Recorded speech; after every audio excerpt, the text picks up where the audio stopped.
genau. Dann, yeah, good evening and good afternoon to everybody. My name is Frank Vogt. I'm DAD lecturer at the Department of German Studies here at University, a university in Atlanta, Georgia. I'm absolutely thrilled to welcome you all to today's reading and discussion with author Dilek Güngör. This event is hosted by the Department of German Studies, and my colleague Dilek Güngör will help us today facilitating the event. It is co-organized by the Emory College Language Center, the DAAD, and the Goethe-Zentrum Atlanta. It's really nice to see so many faces of familiar and unfamiliar, especially since today's event is competing with a parallel event, which had been scheduled to peak at 3 p.m., a partial solar eclipse, eine partielle Sonnenfinsternis here in Atlanta. This event is rather down to earth, but it is transcontinental. Dilek Güngör is joining us from Berlin. So please put your virtual hands together for a warm welcome for our guest, Dilek Güngör. Thank you. Thank you. So the way things will proceed is the following. I will introduce our guest, and she will read then from her novel Vater und ich, in German, of course. And this reading is followed by a reading of the same passage in English, translated by Katie Derbyshire. This translation will be read by one of our students here at Emory, Jackson Sports. I will introduce him later.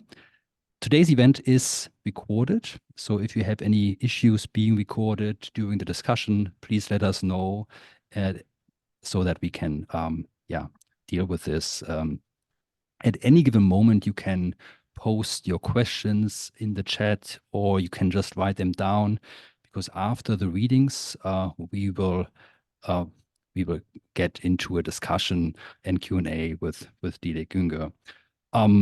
But before you start reading, Dilek, I would like to introduce you a bit or ask you maybe a question. So you were born in eastern Baden-Württemberg in a town called Schwäbisch Gmünd. Is that my pronunciation Yes. close enough? Yeah, Schwäbisch Gmünd. And as a writer, you started off as a journalist. You wrote short pieces, columns, commenting on German-Turkish life, published in the Berliner Zeitung, and then collected also in volumes. Unter uns was the first one, and then Ganz schön Deutsch, Meine, türkische Familie und ich. And by that time, you had already studied English and Spanish translation in Germersheim University, which is part of the University of Mainz, if I have understood that correctly. And then you continued to study your studies with journalism, and you also studied or did a master's degree in race and ethnic studies at Warwick, at University of Warwick. So on paper, it reads like there's a very smooth transition from being a student, studying translation, languages, journalism, and then being a writer. Is that so smooth as it reads, or how would you describe yourself this process? It was maybe smooth, but it wasn't planned. Actually, I studied to become a translator, and I found out by the end of my studies that I was a really bad translator, and that translation was something really, really difficult and so demanding that I thought that I will never. Well, I somehow regretted studying it, because I thought I will sit by myself in my office at my desk, and email wasn't so popular then. So the publishers would send me texts or manuals or whatever, and I would translate them and send them back and not speak to anyone and not see anyone. I thought, what a lonely life. I will not do that. And I did my do you say diploma thesis, my final thesis?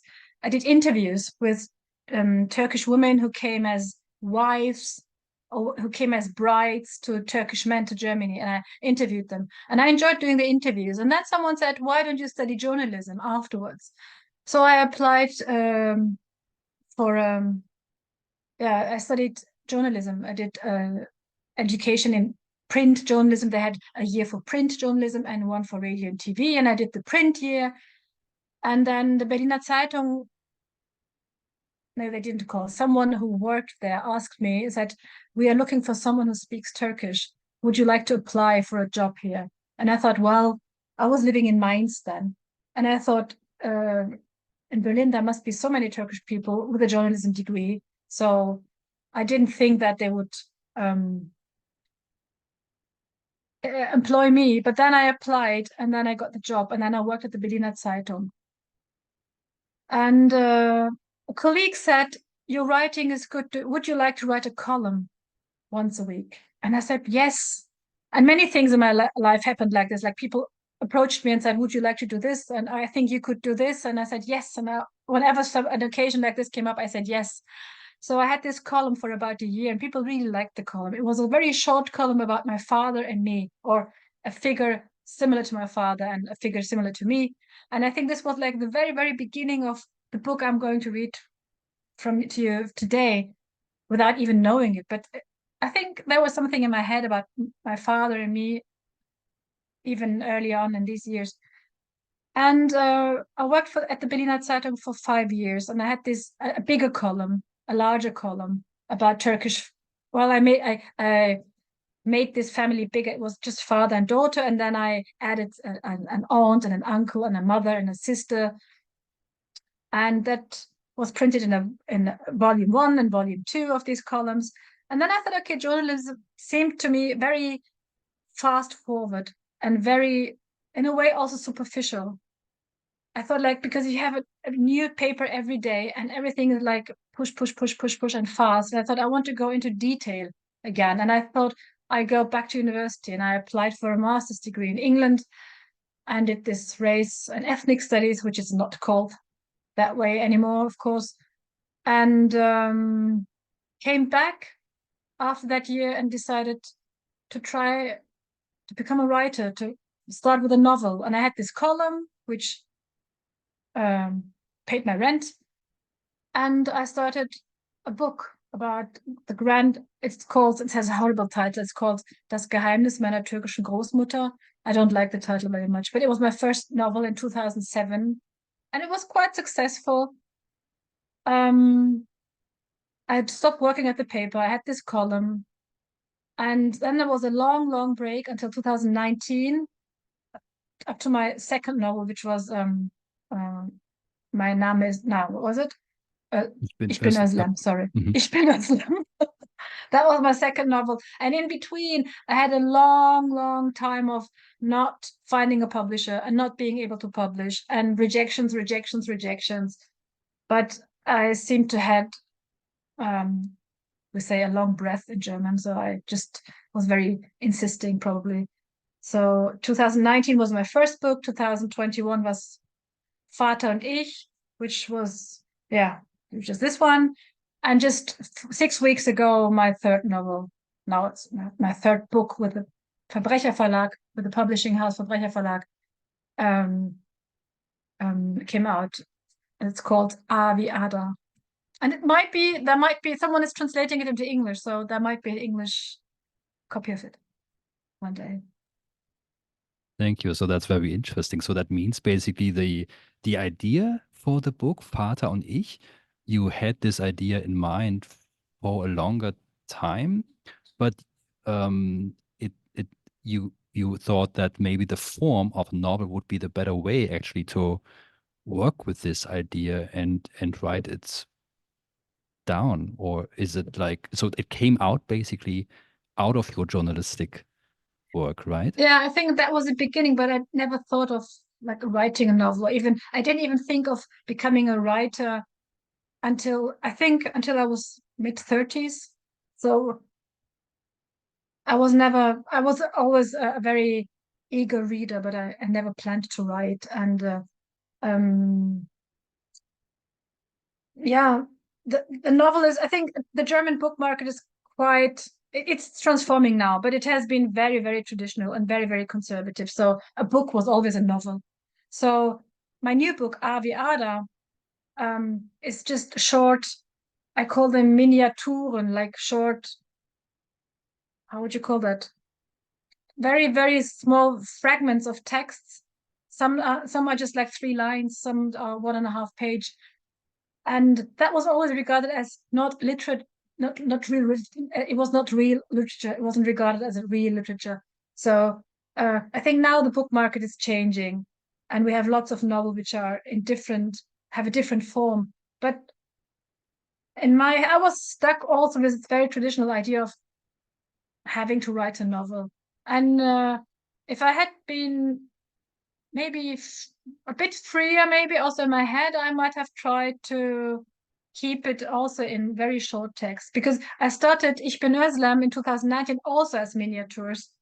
And then I had like 40 or 50 pages of this miniature, and I thought, well, I could just bind it all together to one big story.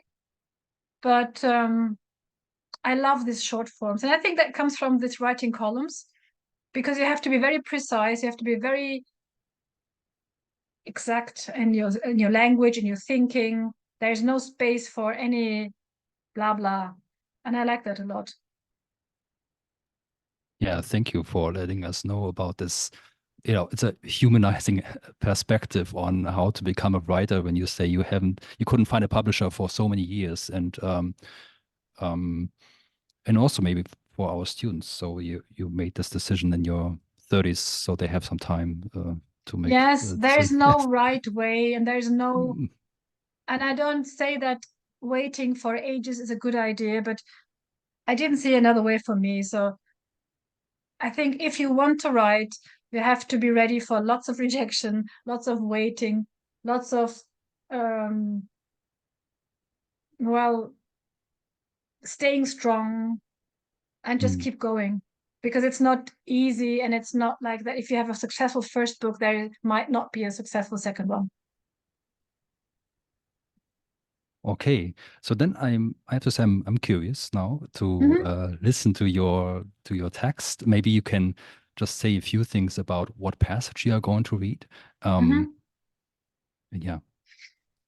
So I'm going to read from Vater und Ich, and I'm going to start right from the beginning, because I think it gives you get a good impression about who is speaking and what it is about. And I think especially first page, captures quite, sounds as if I was like, I'm praising myself, but I think everything is like in the first page.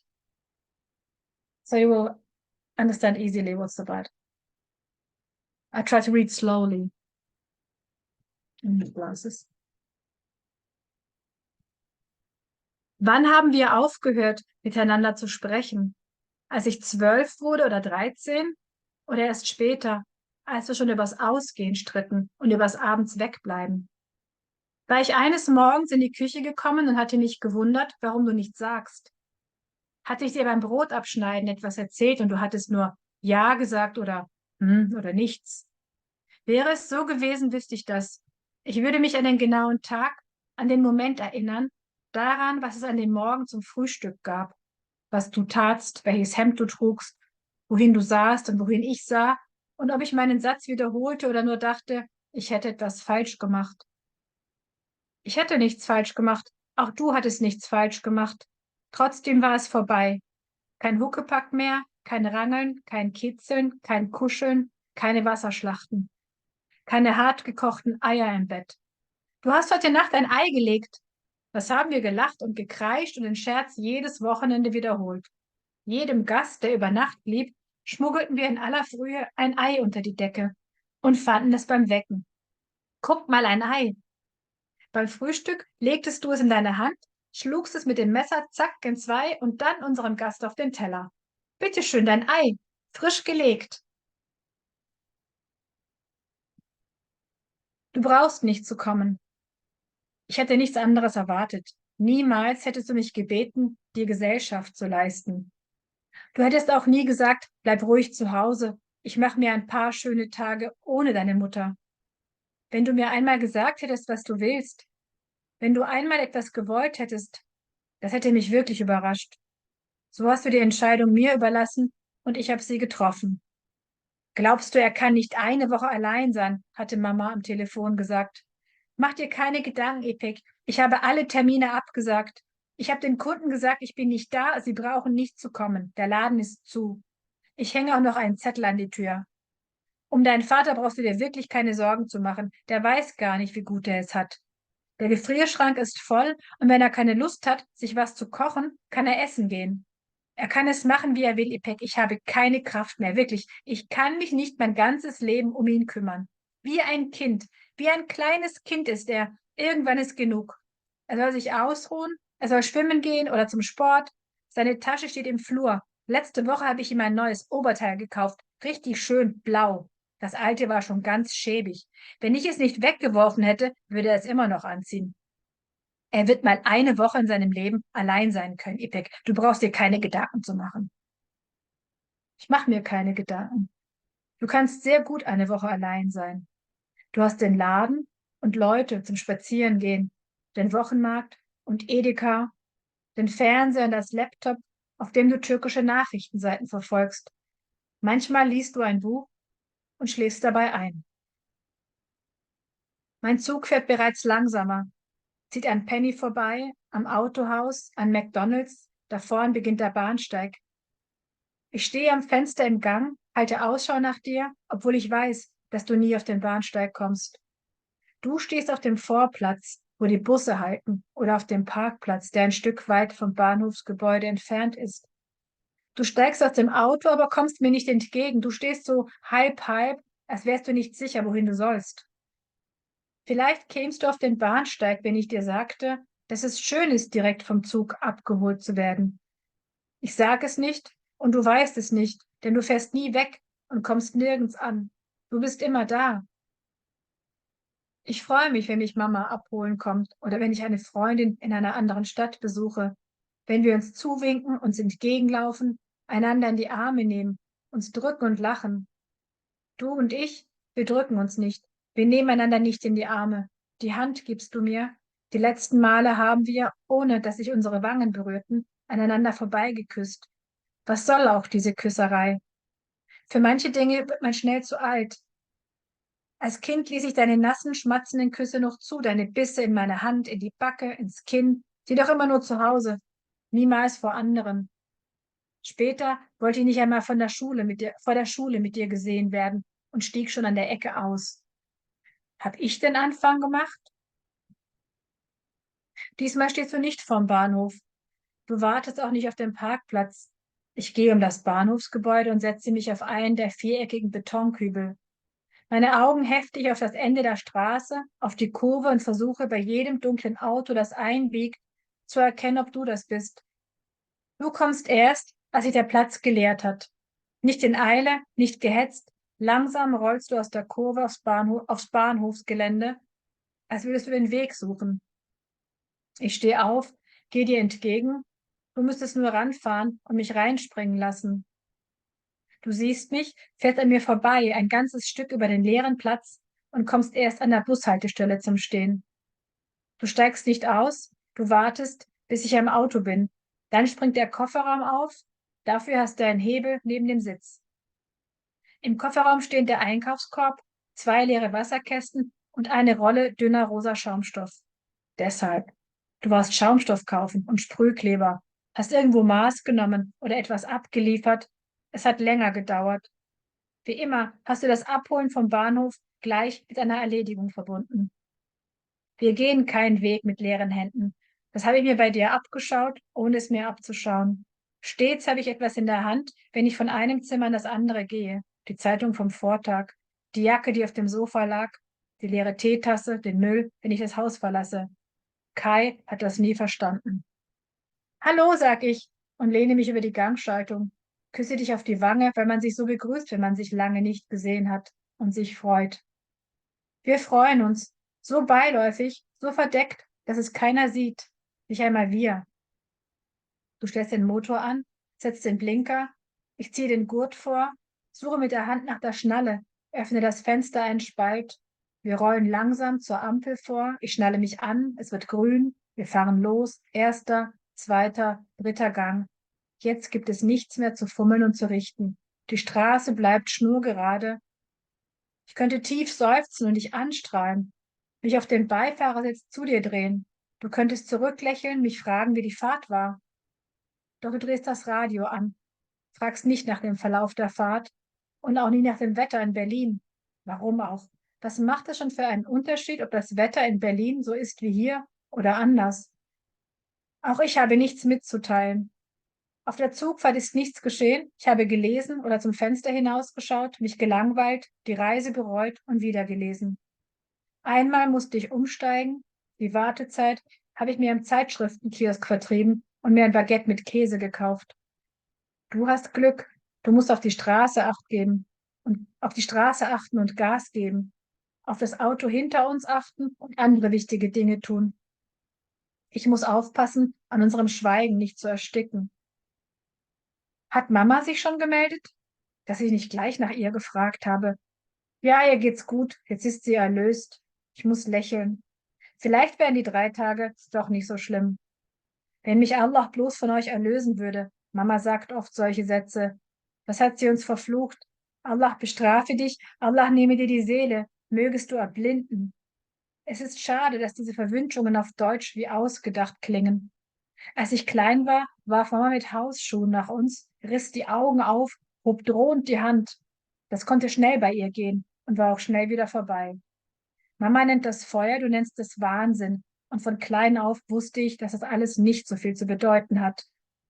Und wie gefällt es ihr, frage ich, obwohl ich genau weiß, wie es ihr gefällt. Wir haben telefoniert. Sie kriegt Massagen, geht wandern. Wandern? Davon hat sie mir nichts erzählt. Mit diesen Stöcken. Da gehen sie mit ihren Stöcken, sagst du immer. Aus eurem Küchenfenster kann man sie gut sehen. Morgens marschiert eine Gruppe Frauen in wetterfesten Jacken am Haus vorbei zu den Feldern ins Wäldchen.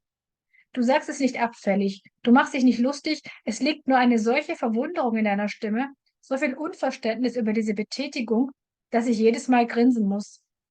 Ich stelle mir meine Mutter in Regenjacke vor, mit Stöcken und dehnbaren Hosen. Wahrscheinlich macht es ihr sogar Spaß, sage ich. Mama macht allerhand Spaß. Qigong, Yoga, Rückengymnastik, Schwimmen. Das hat sie erst gelernt, als sie schon in die Schule ging.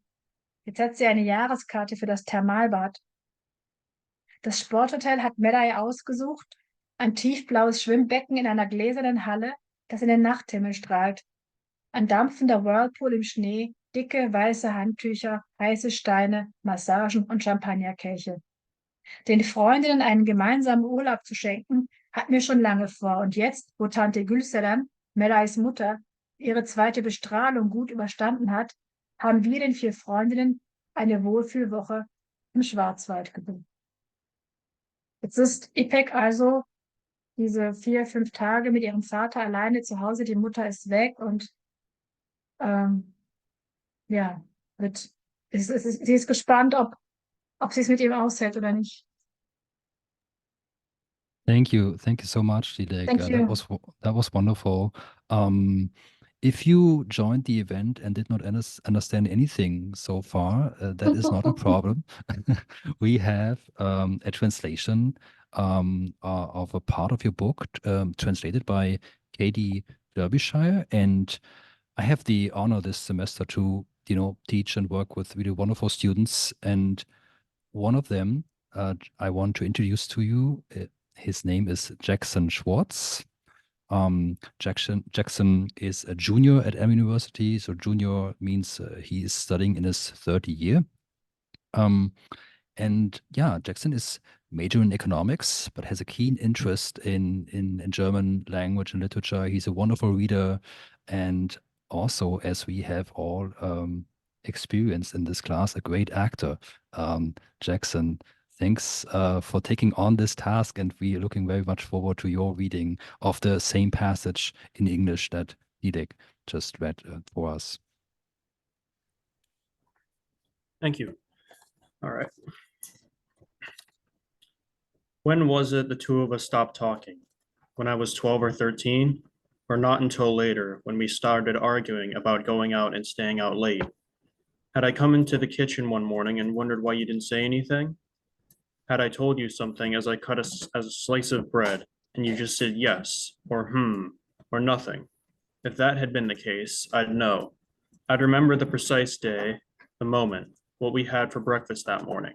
what you did, what shirt you were wearing, where you looked and where I looked, whether I repeated my words or just thought I had done something wrong. I hadn't done anything wrong, and nor had you, yet still it was over. No more piggybacks, no play fights, no tickles, no cuddles, no more water splashing. No more hard-boiled eggs in bed. You laid an egg in the night. How we laughed and squealed and repeated the same joke every weekend. For every guest who stayed overnight, we'd smuggle an egg under the covers in the early hours and find it when we woke them up. Look, an egg. At breakfast, you'd place it on the palm of your hand, hit it with the knife, quick, split in two, and then put in on our guest plate. Here you are, your egg, freshly laid. You didn't need to come. I'd expected nothing else. You'd never have asked me to keep you company, and you'd never have said, you stay at home. I'll have a couple of quiet days without your mother. If you'd only once told me what you wanted, if you'd only once wanted something, that would really have surprised me. As it was, you left the decision up to me, and I made it. Do you think he can't cope on his own for a week? Mom had said on the phone. Don't worry about it, Ipek. I've canceled everything. I told the customers I won't be here and they don't need to come. The shop's closed. I'll put a note on the door as well. You really don't need to worry about your father. He doesn't know how good he's got it. The freezer's stocked up and he can go out to eat if he doesn't feel like cooking. He can do it as he likes, Ipek. I don't have the energy. Really. I can't take care of him my whole life. Enough is enough. At some point, let him have a rest. Let him go swimming or to his sports. His bag's in the hall. I bought him a new top last week, a nice blue one. The old one was all ragged, but he'd still be wearing it if I hadn't thrown it away. He'll cope with spending a week of his life on his own, Ipek. You don't need to worry. I'm not worried. You can cope fine with being alone for a week. You've got the shop and people to go on walks with, the market and the supermarket, the TV and the laptop, where you follow Turkish news sites. Sometimes you read a book and fall asleep with it on your lap. My train's already slowing, passing the Penny Mart, the car showroom, McDonald's, the platforms up ahead. I'd standing in the corridor by the window, looking out for you even though I know you never come to the platform. You wait on the forecourt where the buses stop, or in the car park a little way off from the station building. You get out of the car, but you don't come towards me. You stand kind of half and half, as if not sure where you're supposed to go. Perhaps you would come to the platform if I said how nice it is to be picked up directly from the train. I don't say so, and you don't know it because you never go away and you never arrive anywhere. You're always there. I'm always glad when Mom comes to pick me up, or when I visit another friend in town, when we wave at each other, walk up to each other, hug and squeeze each other and laugh. The two of us, we don't squeeze each other. We don't hug. You shake my hand, and the last few times we kiss the air without our cheeks touching. What's all that kissing about? There are things we quickly grow out of. As a child, I allowed your sloppy, wet kisses, your bites of my hand, my cheek, my chin, but only at home, never in front of others. Later, I didn't even want to be seen with you outside school, and I got out of the car around the corner. Was it me who started it? This time you're not outside the station. You're not waiting in the car park. I walk around the station building and sit down on one of the square concrete planters. I fix my eyes on the end of the road, the bend in it, and with every dark car that turns onto it, I try to see if it's you. You don't arrive until the forecourt is empty. Not in a rush, not hurried. You drive slowly out of the bend into the station lay-by, as if looking for the way. I stand up and walk towards you. All you'd have to do is drive up and let me jump in. You see me, drive past me quite a way across the empty forecourt, and come to a halt at the bus stop. You don't get out. You wait until I reach the car and the boot pops open. You've got a lever for that by your seat. The boot contains the shopping basket, 2 empty water crates, and a roll of thin pink foam. That's why. You've been to buy foam and spray glue, measured something somewhere, delivered something, and it took longer than planned. As usual, you've combined picking me up from the station with some other errand. We never walk a path empty-handed. I learned that from watching you, without realizing. I've always got something in my hand when I go from one room to another. Yesterday's paper, the cardigan that was on the sofa, an empty key cup, the rubbish when I leave the house. Kai's never understood it. Hello, I say, and I lean over the gear stick and kiss you on the cheek, because that's how you say hello to people you haven't seen for a long time, and you're glad to see them. We are glad to see each other, so casually, so cautiously that nobody can tell, not even us. You turn on the engine, put on the indicator, and I pull out the seatbelt, looking for the buckle with my hand, opening the window a crack. We inch up to the lights. I fasten my seatbelt. The lights turn green, and we drive off. First, second, third gear. Now there's nothing left to fiddle with and adjust. The road remains straight as a rod. I could give a deep sigh and beam at you, turn to you on my passenger seat. You could smile back, ask me how the journey was, but you switch on the radio. Don't ask about the trip or the weather in Berlin. Why would you? What difference does it make whether the weather in Berlin is the same as here or different? I haven't got anything to tell you either. Nothing happened on the train journey. I read or looked out of the window, bored, regretted the trip, and went back to reading. I had to change trains once, passing the time at a newspaper kiosk and buying myself a cheese baguette. You're lucky. You have to keep your eyes on the road and accelerate. Pay attention to the car behind us and other important things. I have to watch out I don't suffocate on our silence. Has Mom called yet? I can't believe I didn't ask about her straight away. Yes, she's fine. She's relieved now. I can't help smiling. Maybe the 3 days won't be as bad after all. If only Allah would relieve me of you two. Mom often says that kind of thing. Alker curses. May Allah punish you. May Allah take your soul. May you go blind. It's a shame they sound made up in translation. When I was little, Mom would throw slippers at us, widen her eyes, raise her hand in threat. It could go quickly with her, and it passed quickly too. Mom calls it fire. You call it madness. And I knew from an early age that none of it meant very much. How does she like it? I asked, knowing full well how she likes it. We spoke on the phone. She's getting massaged, going hiking. Hiking? She didn't tell me about that. With those sticks. There they go with your sticks, you always say. You can see them from your kitchen window. A group of women in waterproof jackets march past the house to the fields, into the woods every morning. You don't say it despairingly. You don't ridicule them. There's just such amazement in your voice, such incomprehension of that activity that it makes me grin every time. I imagine my mother in a raincoat, with sticks and stretch pants. It's probably even fun for her, I say. Mom gets fun out of all sorts of things. Qigong, yoga, back exercises, swimming. She only learned to swim once I'd started school. Now she's got a season ticket for the thermal baths. Mary chose the sports hotel, a deep blue swimming pool in a glass hull, radiating light into the night sky, a steaming whirlpool in the snow, thick white towels, hot stones, massage and champagne flutes. We'd long been planning to give the four friends a trip away together. And now that Auntie Grilson, Harry's mother, had finished her second round of chemotherapy, we'd booked them for a wellness week in the Black Forest. Thank you so much, Jackson. An applause for Jackson Schwartz and the reading Yes, thank of you. the beginning, so the first 5 pages of Dilek Güngör's book, Vater und ich. Now's the time for questions. So there are 3 ways you can pose your questions. You can put them in the chat. You can DM, so direct message my colleague Didem Uja if you wish to ask your question anonymously, or you can just raise your hand and ask your question right away.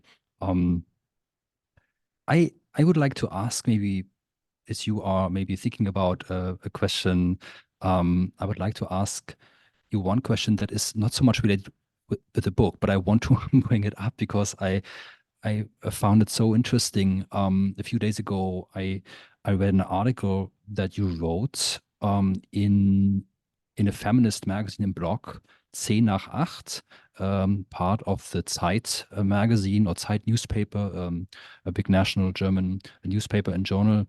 And in this article, you write about your experiences as a writer and being perceived as Turkish or not Turkish in the way you write or in the way what your topics. And I just, I started to or try to translate a few phrases because I found it so interesting what you wrote there. So you write, for me, the fact that my family is a Turkish family is one of many things. A family that speaks Turkish and yet rarely talks about being Turkish or Turkey. Nevertheless, the word Turkish appears in almost every one of my book titles. And then in that article, you write that editors and publishers often say, when I quote, the Turkish is what people are interested in. And so you write, the ego faded into a Turkish ego that didn't have much to say other than about itself. And on the other hand, so this is the experience from your encounters with editors and publishers who say that the Turkish is interesting to people. But when you are on readings, your experience is different. You write, the people who came to my readings, who wrote me letters and emails, were not interested in the Turkish. They were not interested in this one Turkish self. They liked the inward look, the view into a supposedly foreign family, which, as it turned out when reading, could also have been theirs. They recognized themselves in a foreign self who felt and thought the same way, who longed and feared and often didn't know, just like them. So I found this so interesting, your reflection. I think you wrote this article or blog article a few years ago. And I would like to ask you, after you wrote this, or maybe you could say a little more about this split or difference when you talk to editors, publishers, and then when you are on readings. And after you wrote this, if this, if editors and publishers approached you in a different way. I think luckily the situation has shifted a bit and the focus is not so much on Turkish anymore from outside as well as from my perspective. I don't focus on it that much anymore, but I have been focusing on it because I thought that's what people want to speak to me about, and this is what they want to read. When someone like me writes a book, I can't write about just a random love story, so it should be about Turkishness maybe, but also there was so much I wanted to talk about. And when I speak about myself or when I speak about my family, of course I speak about a Turkish family or a family who has come from Turkey. But with Vater und Ich, also with the other books, but especially with Vater und Ich, the Turkish, the fact that the father came from Turkey, that there's a migration story, is not that important. And so many people said, I have a similar story or a similar relation to my father. People said, I have a similar relation to my son. Or women said, I have a similar relation to my daughter. So all of a sudden, also the sex has changed. And no one needed to be a daughter of a father to feel similar things. So everybody who was like a parent or a child said, I can relate to that.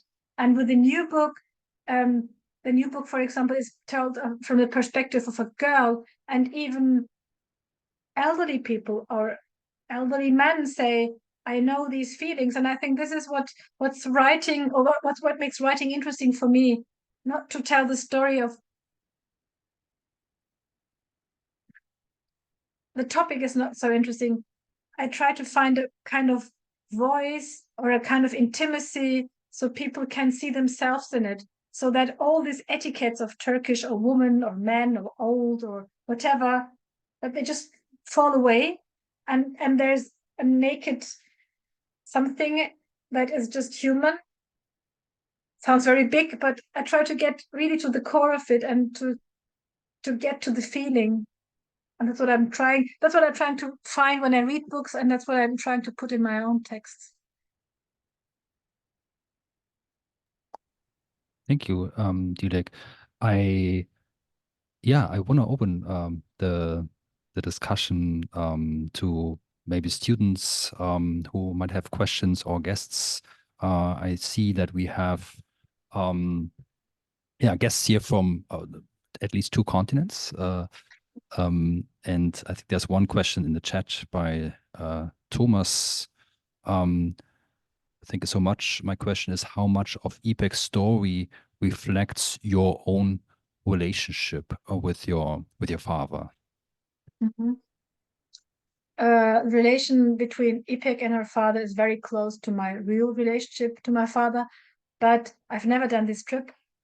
So I tried to remember like this picking up from the station is a very clear description of how it is when I get picked up. But I thought like, what would happen if I put them in a room together and mom who's doing the conversation, maybe you know it like this, that there's some member of the family who does all the talking for everybody. And she needed to be gone. She needed to be out of the house. So they had to be stuck with each other. And then what do they do when they stand in the kitchen together? And how do you communicate? And what happens then? And I tried to imagine like scene after scene. And nothing happens that weekend. There's two visitors coming and they never leave the house. They're in the house also, and they're together and they are forced to communicate in a way. I've never done it with my father, and I don't even know if he has read the book, but my children say that grandpa now speaks longer to me on the phone, and I had the impression that our conversation on the phone take a bit longer. So maybe he thought like, well, maybe I give it a try. But then I realized maybe language is just not our medium. Maybe we don't need to speak to feel close to each other. That's what I thought after trips I did after the book.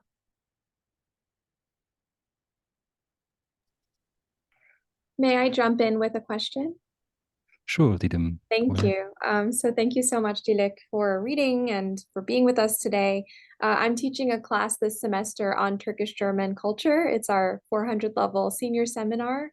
And one of the things that we're discussing right now is this expectation of Betroffenheit or victimhood that has been placed on Turkish German creators. Today we watched the film 40 Quadratmeter Deutschland by Verbrecher, and a criticism of this film that our Germanisten colleague Deniz Göktürk made was that Turkish authors and filmmakers in the 70s and 80s were kind of forced into this position of playing on tropes and cliches of the victimized Turkish woman in order to get financing, in order to receive attention and even opportunities within German media culture. And based on what Frank said, that these expectations are continuing even today, that there is this expectation of playing on certain tropes of Turkishness or otherness that maybe shape what an author is able to publish, or maybe there are certain opportunities that are afforded for those perspectives and not to others. What I would like to know is, who are some authors writing today from Turkish German backgrounds or from other backgrounds that you find inspirational and that you think are doing really amazing work, whether or not they thematize identity or those issues in their texts, and maybe they do or maybe they don't. I'd love to hear about that. Lots of difficult questions. I mean, I have a lot of colleagues, but mostly I don't know. I think my reading goes other ways. I don't read that much what my colleagues write. So I can't, I know names, and then I have colleagues and I have friends also from Turkish backgrounds who publish in German publishing houses. But I'm reading a lot of English literature. I don't know. I've never looked in like what are other people doing in my field, but I try to like just follow my I don't know, my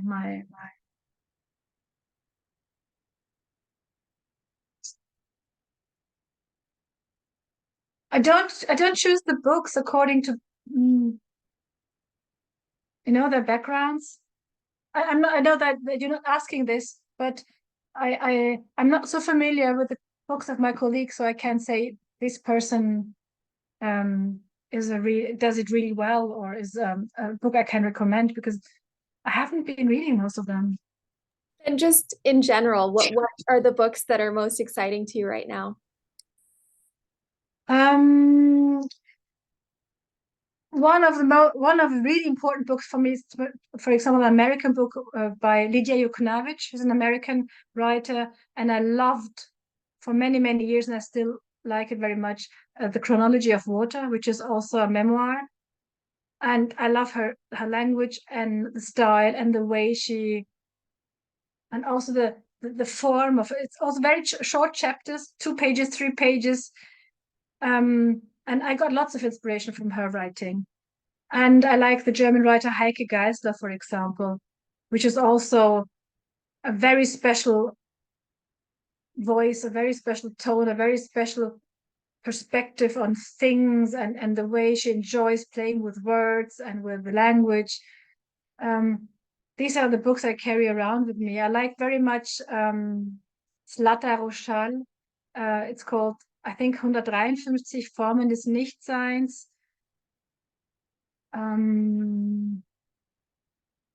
Yeah, Thank you. just to name a few. I know there are more, but this is just what's in my head at the moment. We have 2 hands. Do we want to start with Yeah, those? I think Rui, you were first. You want to start, Rui? Hello, I'm Ray. I'm a sophomore, and I have a question about slightly about the content. When I'm reading the book, I know there is a concept called, I'm not sure if it's called ayip, and I found this concept quite interesting because when I go to Google and try to search for it, I think there's not much result for me to explore. So would you mind explaining to us like what ayip means in like Turkish culture, and like what are some typical examples of ayip? Yeah. Oh, I think it's when I was little, it was used very often, and I think it's also kind of means of education for parents. It comes from Arabic, and it means actually something which is shameful, and also a kind of, maybe Didem can help me, like also if disobedient, but also like forbidden.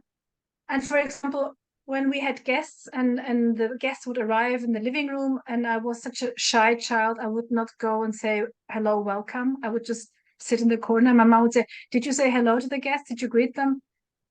And she said, "If you don't do it, it's very, so you don't do that." So it comes from things you don't do. It also is used for like things which are like like to speak up, or to oppose grown-ups, or to walk around naked in front of others. So it has a large variety of things. But if you do something which is ayip, it's not also just better don't do it. It's like, oh God, I felt always very bad when something was ayip. I had done something, and she doesn't do that. That's ayip. Or if you get, someone will offer you black tea and you don't like black tea, and my mom would say, take a cup because it's ayip if you don't drink it. So there's so much pressure on things that are ayip that you just cannot you cannot say no. You have to do it. And it's well, I heard it a lot from my parents. So would you say ayip is like moral? There's a It lot is of very moral. ayip, like Yeah. depending on your maybe parents, family, or instead there is a like universal ayip in the like society. I think there is an objective ayub, like things you don't do because they're morally not accepted. But I think it's also used very often just to, yeah, I think it puts a lot of pressure on children, I think, like, and it is not a thing you can debate. You cannot say, well, what I don't regard it as ayub. So if something is ayub, it's ayub, and then okay, you have to obey. I don't know if you know similar concepts from your families. It's funny because Frank several weeks ago had asked me about the word, and I really was struggling with how to translate it into English. And I was saying it's rude, but it's just something also that's not done. it's something that is like unanständig. Like I was having better luck in German, but there's still it's sort of like a mix of, it's not appropriate, but it's also something that if you do it, other people will talk about it and criticize it. So it's like trying to keep up an appearance of being good. It's like good. The opposite of ayıp maybe is easier to define, that it's good and right and correct and appropriate and puts you in a good light, puts your family in a good light. So if you're picking your nose when the guests come, Yes. that would be the most ayıp thing you could probably do. Yeah, but I think that's the beauty of language and culture, that some things need so much explanation in other languages or other cultures where this concept doesn't even exist. And I think that makes things interesting, that we have, in some cultures, some things are so important, but they don't even exist in another culture. And so you have like, you need a million of words to explain it. And I think that's the fun of it, or the joy of also of writing. And I like that a lot. It definitely is. I wasn't not sure about the concept either. I have read like this transition, what you write about the playfulness and the prankish kind of humor that Ipek shares with her father as something that is non-ayıp. Like they did anything, which maybe they didn't really care about what other people were thinking or not. I don't know. Yeah, like there's a general concept of you don't do that, and everybody knows that you don't do it, and you do it because it has like, everybody knows that. No one would argue about is this ayıp or not. So if it's ayıp, it's ayıp. So you cannot say, well, I don't care. I don't know. Well, I haven't heard it for a long time actually, but I remember that as a kid I heard it a lot. Okay, we have a few more questions, and maybe I would ask first. My students have a priority here. Amir, or you would like? Hello. So firstly, thank you so much for giving us the opportunity to discuss your novels and other literary works with you. So in the novel Vater und ich, Ipek's childhood memories play a significant role in shaping the relationship with her father in the present. So my question for you is, are there any stylistic choices that you made that you feel most effectively express her or illustrate her childhood memories and tie them in to the relationship with her father in the present? Wow. The only stylistic choice I made was this direct the use of du, that I speak to him and I tell him all the things I can't say. But that's not what you're talking about. This is not something a child would probably do. I don't know. What helped me is that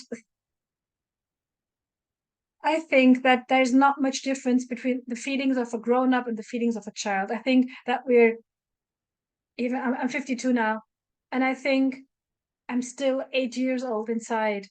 So the feelings of wanting the affection of the father, or being hurt because he doesn't hug you anymore, and all these things, these are feelings we know from a very early age on, and we still feel it today, and we can still relate to it.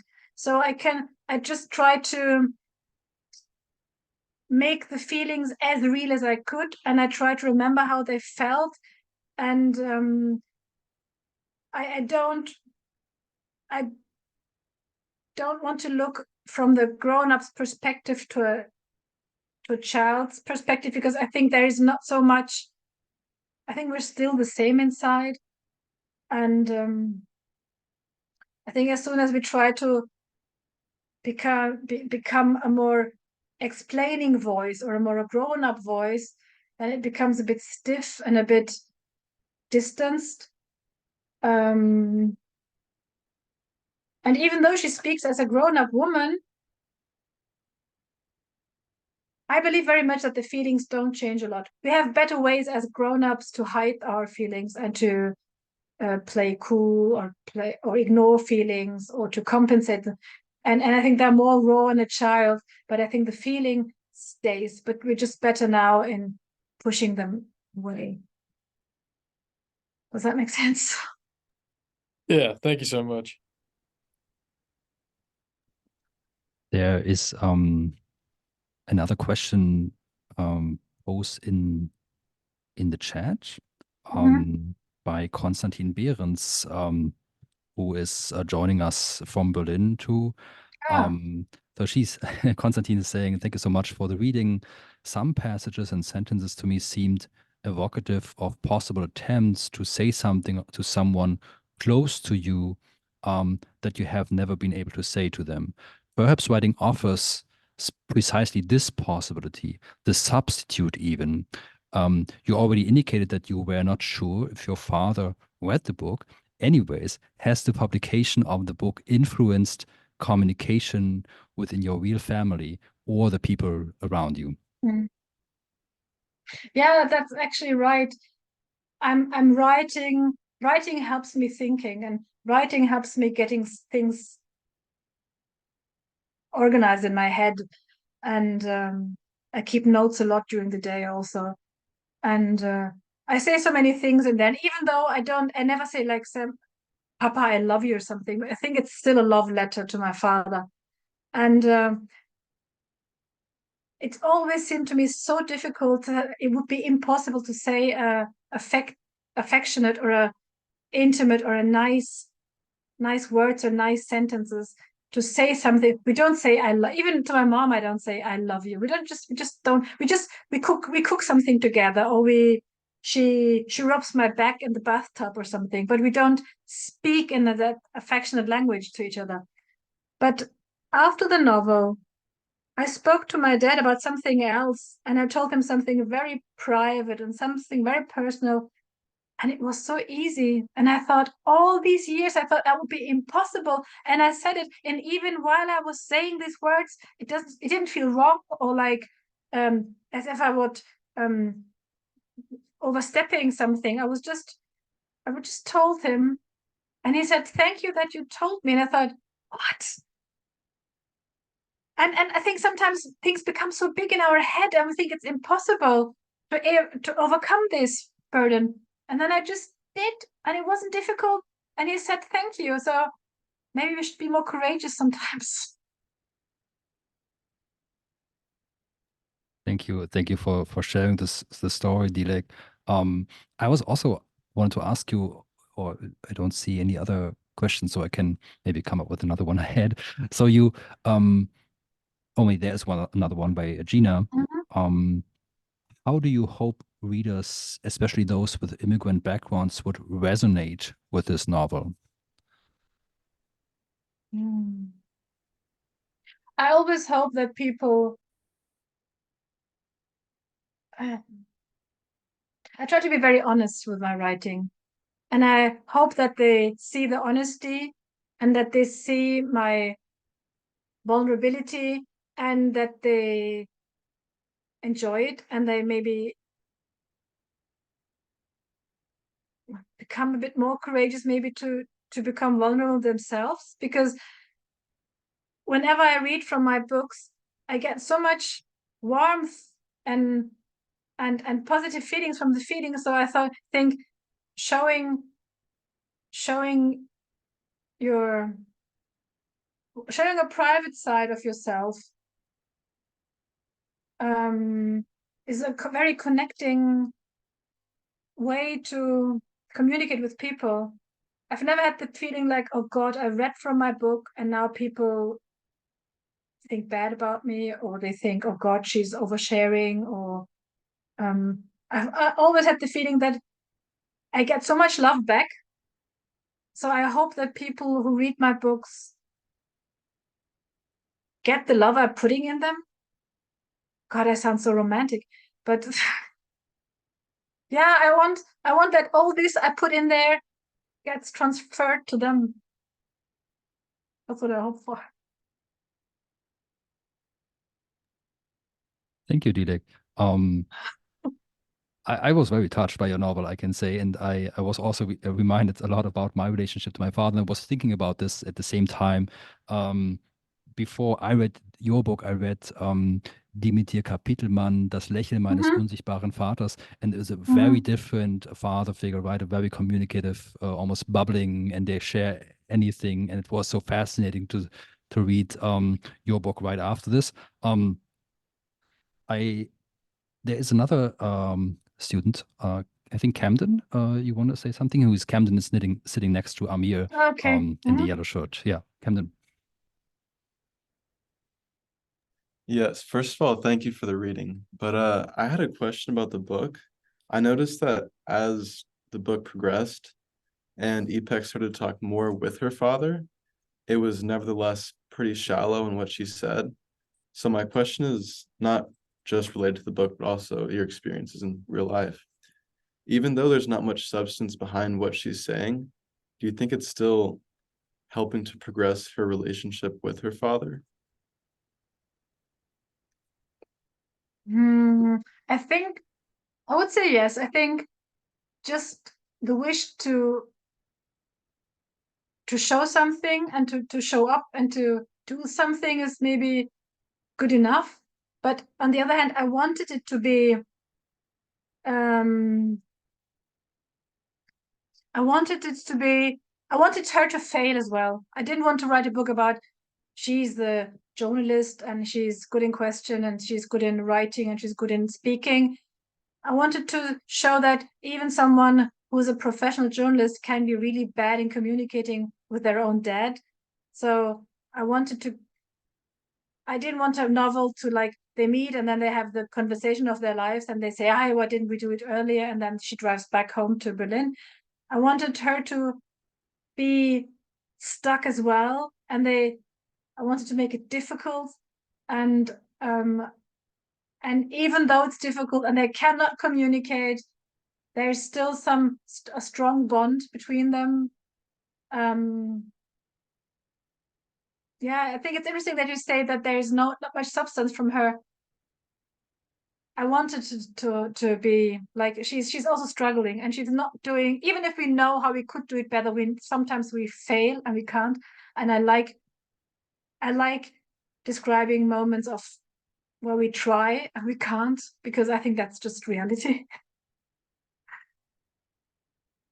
Yeah, that makes sense. Thank you. Thank you. There's another question by my colleague, Harry Maxim.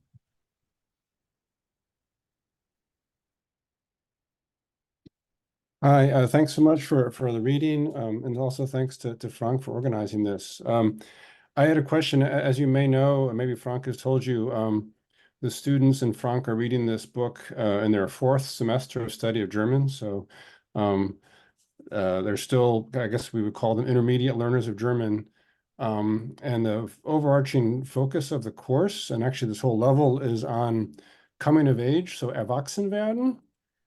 And so, as you can imagine, with beginning or even intermediate learners of German, one of the major challenges is finding texts that meet the thematic focus and also are linguistically accessible to students still progressing as learners.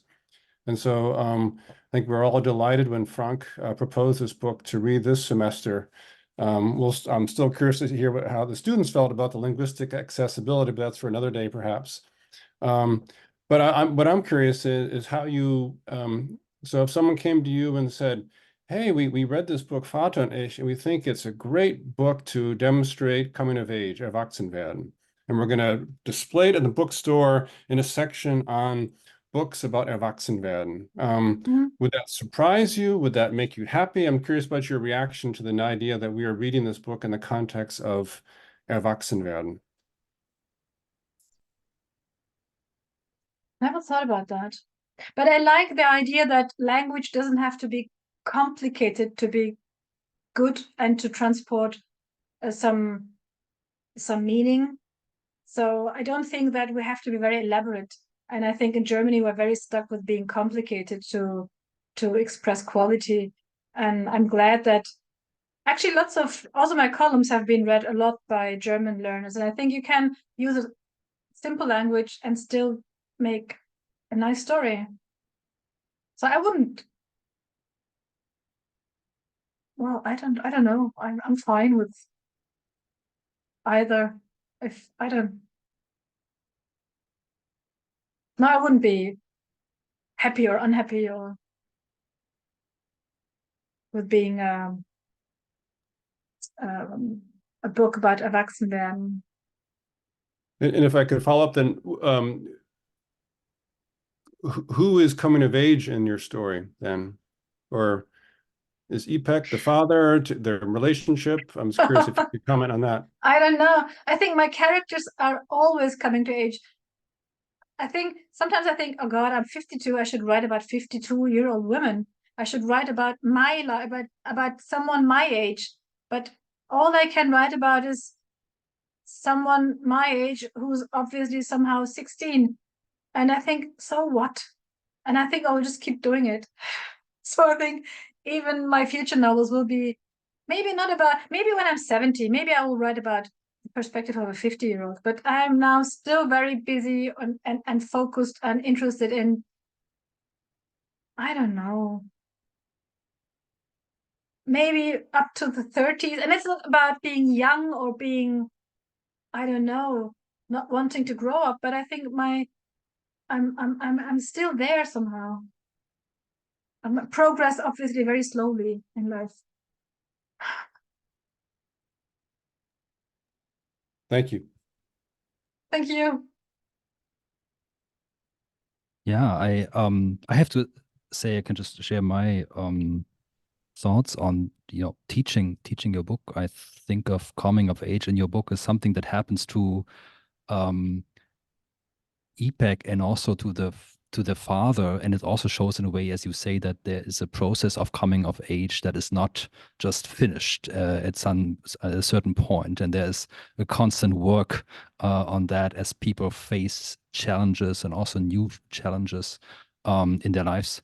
I have to admit that I listened to a podcast with you, and you were talking about this book, and you said something like, so this quest or this almost investigative search or quest or investigation to look for or to find some reasons for the silence between or this awkward silence between father and daughter. There is not really a reason, is something you said there. Yeah. I read it like there's a lot of different reasons. Like everything is like merged together, and there are so many things that come up and that interact. Of course, experiences also of, I don't know, in my reading, discrimination, being subject to, xenophobia, racism, culturalism, the parents very much so as Ipek in the school, but also gender in between the father and the daughter, and maybe even this Frankish humor that they share as long as Ipek was young, but then grow up. And then the question is, what fills in this void? I don't know. Maybe you could say something about as to whether there are no reasons for you. There are many, many little reasons, and they all come together. But on the other hand, it is also their personality. And I was a bit frightened or anxious while I was writing that people might have the impression that something happened and they cannot talk about what happened, and that I didn't want to create the impression that there is something that no one can speak about. But nothing happened, and there is no easy answer. Say, okay, this happened, and then they stopped talking. But as we see, there has been a physical contact when she was little, but then when she became a young woman, this physical contact was difficult. So there was no contact, and there was no language anymore. So this not speak, maybe they have never spoke. At one point she says, maybe we never spoke. Maybe our communication was always like hugging and playing and catching and being being on the sofa together, watching a movie together or cooking together, but never like sitting down and talking. And I think maybe talking is also something intellectual, maybe something people from more educated families do. I don't know, which is also nonsense, because my mom said that my grandfather always told them stories and fairy tales, even though he could not read and write. So there's an oral tradition, I know. But for them, speaking is not the medium. And I thought it's interesting, especially for someone who speaks many different languages, whose profession is writing and journalism, and still she fails in communicating with someone who's close to her. I thought that's a nice contradiction. Definitely, I agree. I would like to read maybe one last question from the chat. So that's a question asked by Catherine Powell. What's your process for deciding what story or idea to follow when you want to create a book? Well, I've got a new idea now, and I'm a bit worried that idea sometimes I'm always I don't trust ideas. As soon as the idea gets too precise and too clear in my head, I've got the impression that everything is said now. So there's no way for adventure or exploring or finding out.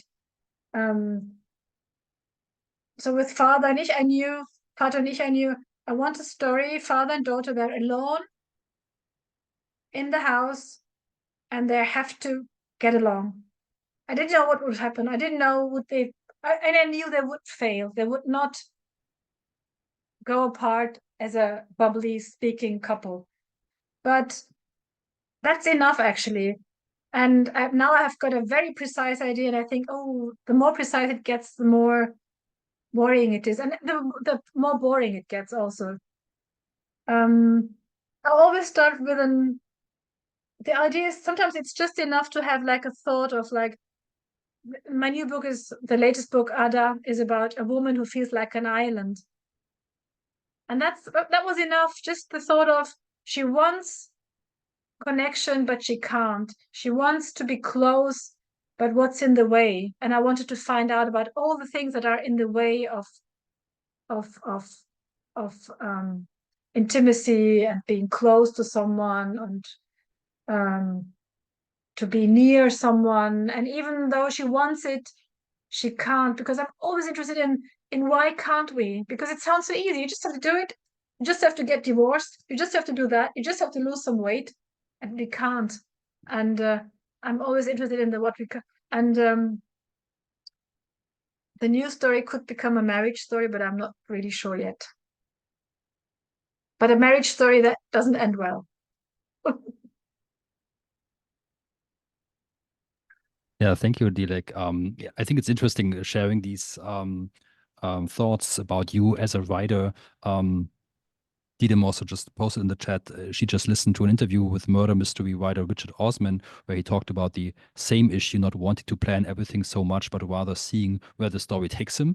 And I think it's also great news for students, of writers, that you don't have to have the great idea, but it's like a small observation or even a contradiction, like in your case, Ipek being a journalist, but unable to talk to her father. Sometimes some people might find it helpful. Some people need a rigid timeline and something to hold on. That can be also helpful, and you might let go of it on the way. Sometimes some people find it irritating if there's nothing, but I just want to have like a big meadow and no fences and nothing, just graze along. Yeah, that's also some courage. Yeah, I guess you're not anxious, or you hast keine Angst vor dem weißen Blatt. Yeah. No, but that's what you learn as journalists, really. Yeah. Okay.